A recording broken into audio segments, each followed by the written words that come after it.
Hi, and welcome back to Dirtbag Baseball Talk, everybody. Great to have you here as always. And we do it for you. We can't do it without you. So thanks for being a part of the nation. And today we've got another great guest, as we've been lucky enough and fortunate enough to do endlessly, it seems like, and it's all what drives us and makes it exciting here at the nation for sure. So I want to welcome Pete O'Brien, one of the owners of Mind Baseball. It's a family tradition, so to speak, Pete, and welcome to the show. Thanks for coming on board. Thank you, Kirk. Appreciate you having me on. Definitely. So hopefully everybody's doing well, and the weather's all good in Texas, and a little bit of disappointment with the MLB, obviously, in the industry overall, but you know what? We can't focus on that. We love the MLB, but we love our amateur baseball players and fastball players. And so, you know what? I'm sure you're still busy and inundated and rocking and rolling.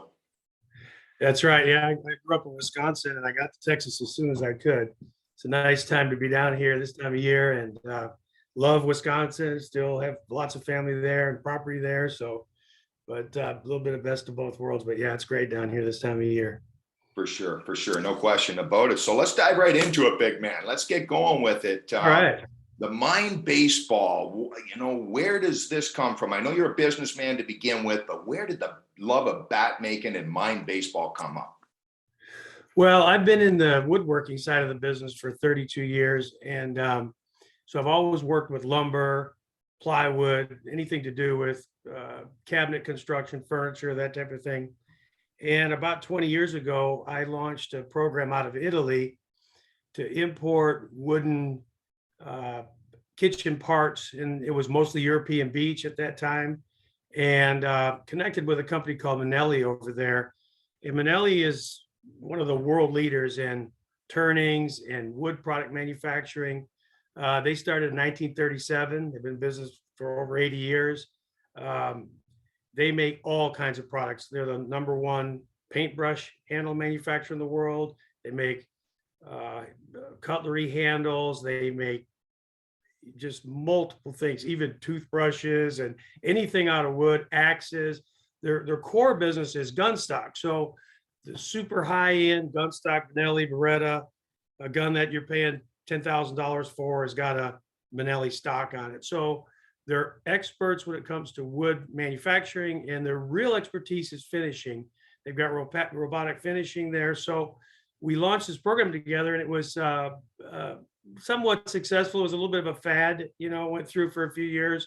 It actually gained a lot of popularity in the UK.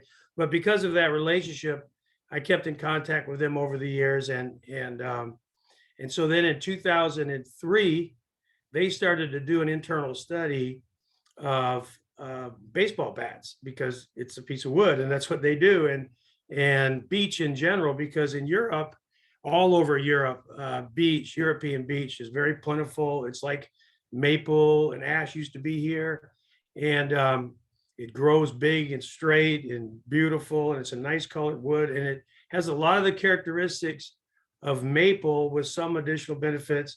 And so it's a hard product. And so they said, well, this should make a good maple bat. So they started to do research there. They have wood scientists there, engineers, very organized, 250 employees. This is not a small company. And so they did a lot of testing, a lot of internal research. They got with the Italian Baseball Federation for a lot of feedback there.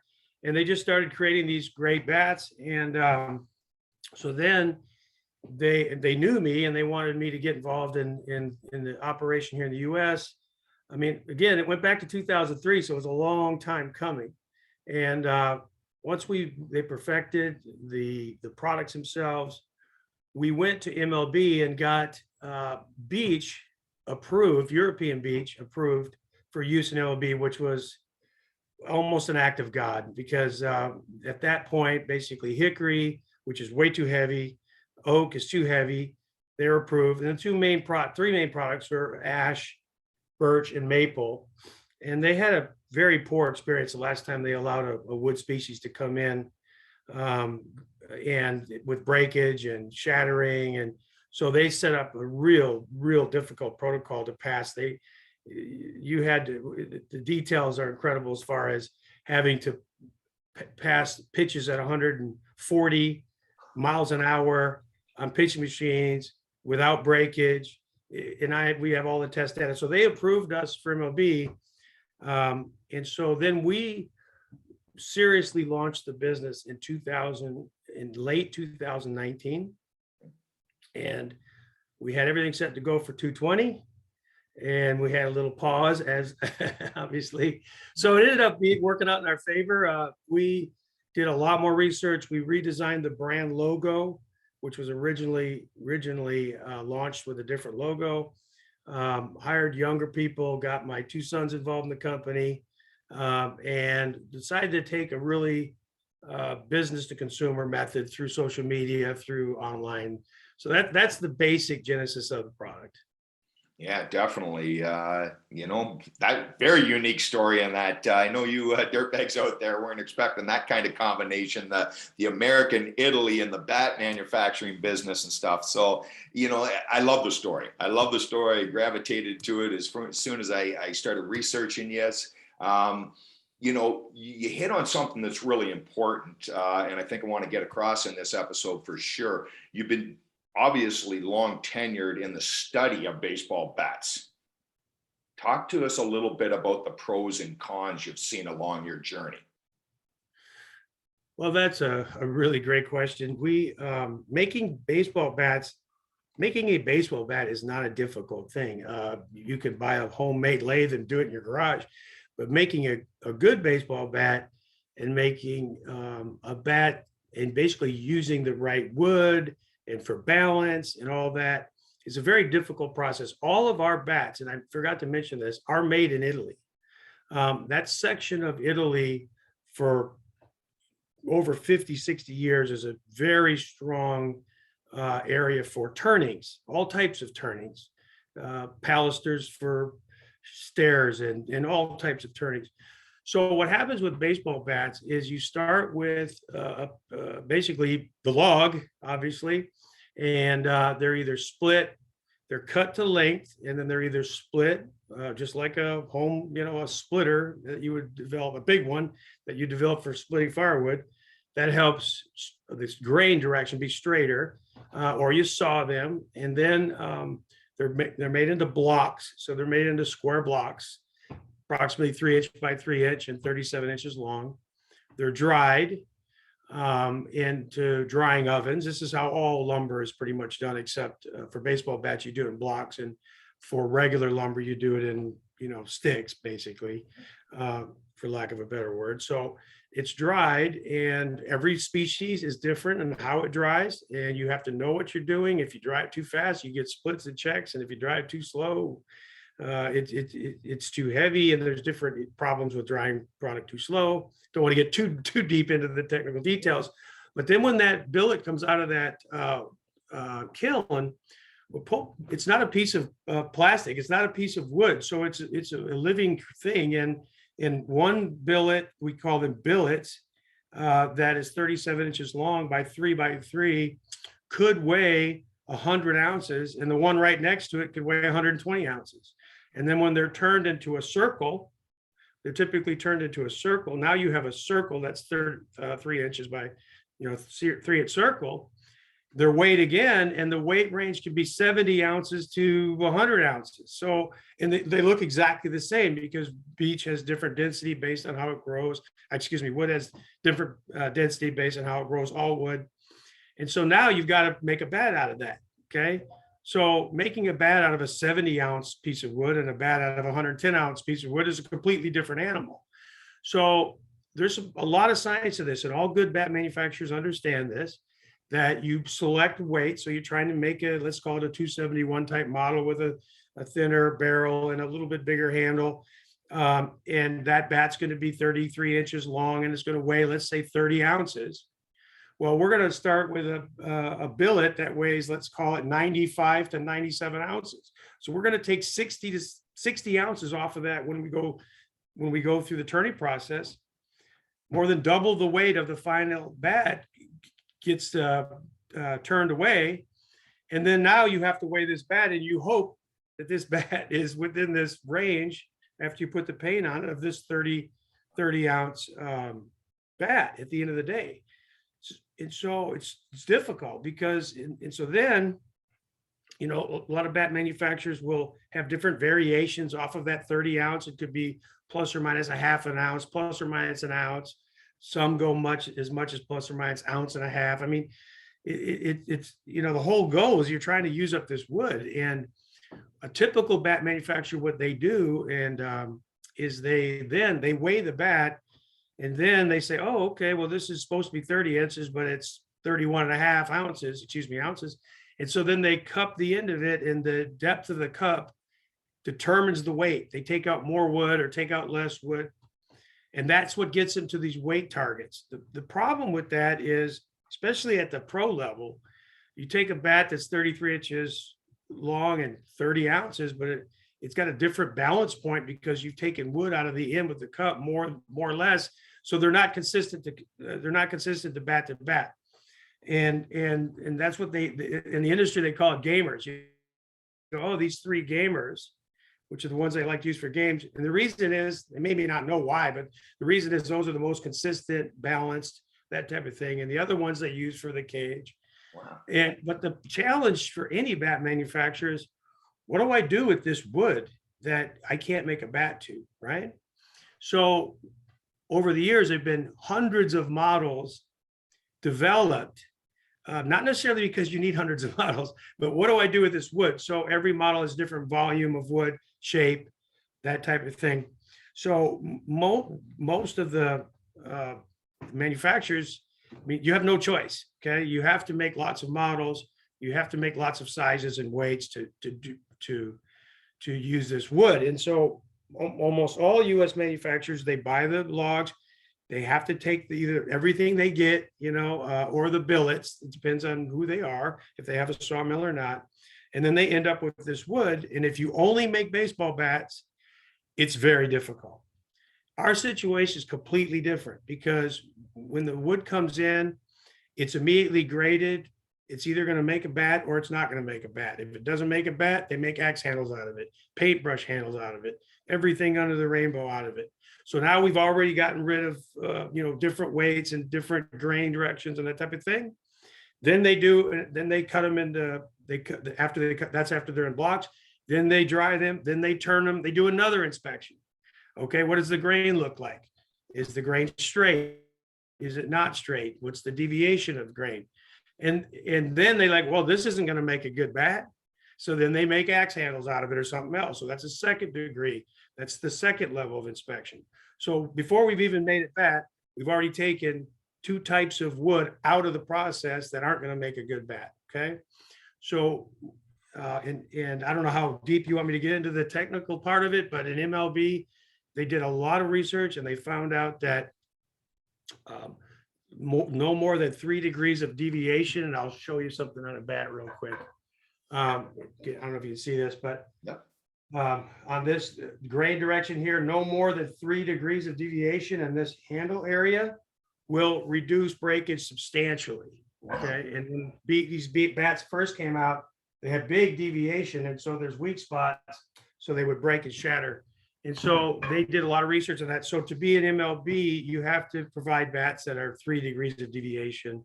People know it as ink dotting, when all that is dropping a drop of ink and watching it spread and see if it's more than 3 degrees. So last part of this discussion is, if you're buying wood and especially if you're selling MLB, you're picking the premium product out of that batch. And then anything beyond 3 degrees, you got to find a home for it. So you're going to make youth bats out of it. You're going to make trophy bats out of it. You're going to get very creative to get rid of this wood. But mostly they just make these other types of bats. What we do is we don't make a bat that's more than 5 degrees of deviation. So right now we've chosen not to be an MLB. We have a lot of MLB players that want our bats, but it's a very expensive process to get in, and we're going to go in when we're ready. And our focus right now is more business to consumer. And so, but when we go into MLB, so today, most of our bats are coming out as straight grain, 3 degrees deviation, MLB quality bats. You may get a 4 to 5 degree deviation, which is not that much different, but nothing more than that. So all of our bats, from our adult bats to our youth bats, every bat except for maybe a trophy bat that we're painting gold is straight grain product, and which helps breakage less. Yeah, that's why I love Might doing be this more show. information than you wanted to know. No, honestly, it's why we love doing the show, Pete, and getting guests on like yourselves that are so passionate about, your own business and your own industry, to share that knowledge. So the rest of us out here aren't guessing and speculating what this is all about. We actually get the true goods and the true understanding. So, those details were a great segue to our last question for this episode, Pete. And that's the fact that, to look behind you, it looks like you got 150 styles of bats behind you. But the reality for Mind Baseball, and you're really dedicated to this, but you just made it make sense because of the consistency of your grains and the precision to detail. You don't need to have the 50 different varieties for every bat like the rest of the companies out there. So show those babies off right now, because I know the dirtbags out there want to see the prettiness of them, or I know you want to show the prettiness of them. But talk to us, one, about the simplicity of the styles as well as your warranty. Okay, so we decided to take a Tesla approach to this, which is very, very different, because baseball is a very traditional business. But we did a lot of research, and we have a lot of professional players that are connected with us. We get a lot of feedback, and we pretty much figured out there's basically 5 types of hitters. You have speed hitters that just want to get contact, advance the runners. You've got gap hitters, you got deep hitters to the wall, you got home run hitters. So we separated our bats into 5 models. And like if you want to buy a Tesla, you're not going to buy a Tesla and say, I want it pink and I want this and I want special this and that. They're going to say, we got white, gray, blue, and black. You want black rims or not? It takes you 15 minutes. But the thing is, you're getting a great product. And so that's what we start. That was our approach. So we have 5 models. I'm going to show you real quick. We have our speed model, and I'm going to focus a little bit on the knobs. Every model has a different knob. This has got a really big tapered knob. Some people like that. We have two types of models for our finishes for our adult bats, our black and tan finish. A typical bat manufacturer puts a couple coats. They may dip it into paint, and then they may dip it into a clear finish. All of our bats are hand sprayed or robotic sprayed, depending upon the volume, but super high quality finishes, and 3 layers of finish instead of 2. Hard finish here, and then we've developed this. We call it soft touch or grip touch. Some people call it diamond touch, but it's a little bit of a tacky finish that is used on super high-end rifle stock for that feel in the hunt for the hunter. So that's our speed. And basically, I'm going to show you while I'm doing this, I'm going to show you just a little chart here that I think will help.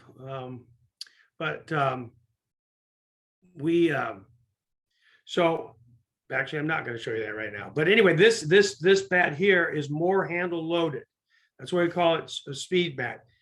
There's hundreds of different philosophies of teaching a swing. I'm not a swing coach, but the idea is get a bat on plane with high speed to get good exit velocity. This is an easy bat to swing. So especially if you haven't used wood much in the past, it's a really great product to swing. That's our speed model. The other thing I'm going to say is we have gotten inspiration for these models based on, historically popular type of designs. So this is our balanced model. So going way back when bat like this for Ty Cobb was made, this is actually a copy of an original Ty Cobb bat. They developed some of these models. So this was inspired by 110. So what we did is we went out and bought all the 110 models we could find from every manufacturer, sent it to our labs, had them tested, and developed our own version of a 110 type model, which is a balanced model. You'll notice it's still got a tapered, but it's smaller taper This is a balanced bat, so this is going to be a super good bat for someone who wants to hit through the gap and that type of thing. Then we have a balanced end-loaded bat. This was inspired again by a 271. A lot of people are familiar with 271. They're not big barrel bats. Nice, simple transition. A little bit more of a traditional knob, slightly tapered. And so this is one of our top selling bats. This is a bat where you got some power, but you're not trying to hit something with a whole big heavy end load on it. Next bat is our power bat. This is actually our most popular bat. It's moved into the big barrels. Okay. We actually redesigned this because when we first came out with it, we were experiencing too much breakage. So, and the reason was it was a little bit too thin in here, a little bit too big in here. Again, a little bit, it's kind of a mix between a traditional and a tapered knob.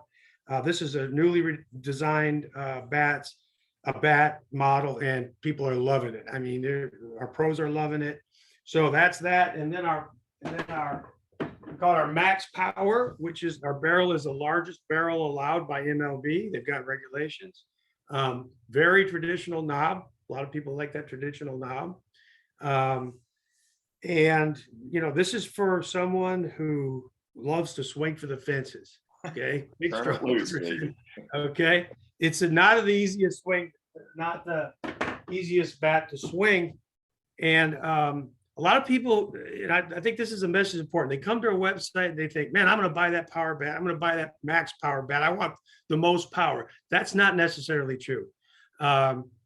We have some of our pro guys testing, and they like to swing our speed bat. They're like, it's more important for me to get, I got plenty of power, they say. I can get that swing through. I want control. And the bats that are more handle loaded are control. We get questions every day through DM. What bat should I use? I go, if you don't know, stick at the beginning toward these more balanced bats. Okay. And then you can go through our transition, which is pretty cool because it's super hard. If you go on a normal website, you got 100 bats to choose from and all your different colors. And there's one other thing I'd like to put. Our bats are consistent from bat to bat. We don't do it the way the other guys do it. We turn the bat, we put the same exact cupping in it, every bat. And then when we're done with the process, we weigh them. And this one is a drop 1, if you can see there. Yep. That means this bat's 33 inches and it weighs 32 ounces. It could have a sticker. Okay, this is drop 3. Okay, it's got a 3 there. So then what we do is we put them on the website. Okay, we have drop 0s, 1s, 2s, 3s, 4s. Now, the difference is if you get a drop 3 bat from us and then you buy it again, it's going to be very, very consistent within about a half of a ounce either way. So, and I think that leads us into the warranty part of it, because that's what's really what you're talking about and why you have the confidence and no hesitation on the type of warranty that you offer with your bats as well, Pete. I know you mentioned to me, but you want to mention to them really quickly in this. We're almost out of time, but you know, because of the high end quality of the lathes over there, that's why you're getting that consistency. Knowing that consistency, I have to assume, is where it leads you to your confidence in your warranty as well. Absolutely. I'd like to cover 2 quick things today before we finish the warranty and then our youth bats. We talk about the youth for a second. So the warranty, it's a 6-month warranty. When we got into this, I never even saw a warranty. And then we came out with a 30-day warranty. A few other bat companies followed. We moved to a 60-day. Then we said, well, let's do to a 6-month warranty because, again, going back to our grain direction is tight. So they're going to naturally break less. Plus, the structure of European beech, breaks less on average than a maple. They're all going to break if you take an inside pitch at 95, right? Or if you hit one right off the end, but they break less. And so these are super high-end bats. They really should be priced over $200 with the most expensive bats, but we just don't do it that way. We offer a warranty. It's a 1-break warranty within 6 months. But you know, we're super aware of taking care of the customer, so we're going to do the right thing if you buy one of our bats and it breaks. That's what I love about you. That's what I love about you. So yeah, I know you want to get the youth model out there. Yeah, real quick. So show it away, baby. So I'm going to show you something here. Hopefully, I'm gonna try to share this screen real quick. And just as he's setting that up, Dirtbags, don't fret. If you have questions, send them in to us, because we're going to do a follow-up episode with Lance, Pete's son and one of the partners with Mind Baseball, and he's going to answer all the frequently asked questions. So if you have them, send them in to me in the meantime. And we're going to be coming on in upcoming episodes with him, probably a 2-part series or whatever, to really answer those questions for you so you can move ahead confidently with Mind Baseball. So can you see the screen in the skyline? And so, yeah, we're good, buddy. That's a picture I took one morning early, and immediately sent it to our team and said, we need a bat that looks like that. So we developed our Storm series. So this is youth. This one happens to be blue, and they got the blue and the red orange in there. That's a drop 5 for youth. And then this is the next one that this one I've been waiting to show you. This is black and red. These bats have 6 layers of finish. Then this is our adult Storm model. We just can't keep this thing in stock. It looks like that's a dirty bat. Yeah, 6 layers of finish here, the same tack grip here. It's just almost impossible, and it would be almost impossible for another company to be able to replicate this. And that's because of the finishing of the manufacturing through rifle stock and all that. So that's our Storm. Real quick, we have 3 youth models, a drop 10. So a kid can start at 5 years old, 6, 7, 8. Again, that we have to be careful with that, because a kid will use a drop 10 all the way, aluminum bat, all the way into, early teens. You don't want to use a drop 10 wood bat, because they're, for a kid who's 10 years old, it's just not going to hold up. No. We have a drop 10 for the youngest ones to get used to using wood. I mean, baseball is sometimes crazy. It's one of the only sports where you use a tool in MLB and you use a totally different tool growing all the way up. And then you get to college and go, I can't swing a wood bat. So these kids should be learning how to swing wood bats all through their age group. So then that's drop 10. We go to drop 7. That's typically around 9 to about 12, 13. Then drop 5 is a great transition bat into an adult bat, drop 3. So a drop 5, we have them in 31, 32 inches long. They drop 5 ounces. So a 32, for example, 27. And that's a great bat. And that's a drop 5. And then you move into our adult drop 3 series. But even in our adult series, like I showed you earlier, we have some 4s, some 2s, some 1s. So our idea is that you can start with Mind Bats when you're 5 years old, and when you win the home run derby, you could still be with us. That's right, brother. I love it for sure, man. So there you go, Dirtbags. Just another baseball dude. His family's baseball. You can see, you can hear the passion. He just plays in the bat market of the world. But the great thing about him that I've got to know, and him and his son Lance, that you'll also get a feel for, is they're baseball dudes, but they're smart enough to know to stay in their lane and do really, really phenomenal job at what they do best, and appreciate it, and appreciate how it can help you in your journey in this game of baseball. So that's where my respect really comes out to you as well, Pete, you and the family, is that, you're not looking at trying to be an all-encompassing baseball company in that. You're staying in your lane. So hats off to you, brother. Okay, great. Well, check us out at mindbaseball.com or at our Instagram at mindbaseball. We got some really cool swag out in there too. So you can send me a direct message personally. I answer every email, every direct message. Appreciate all your support.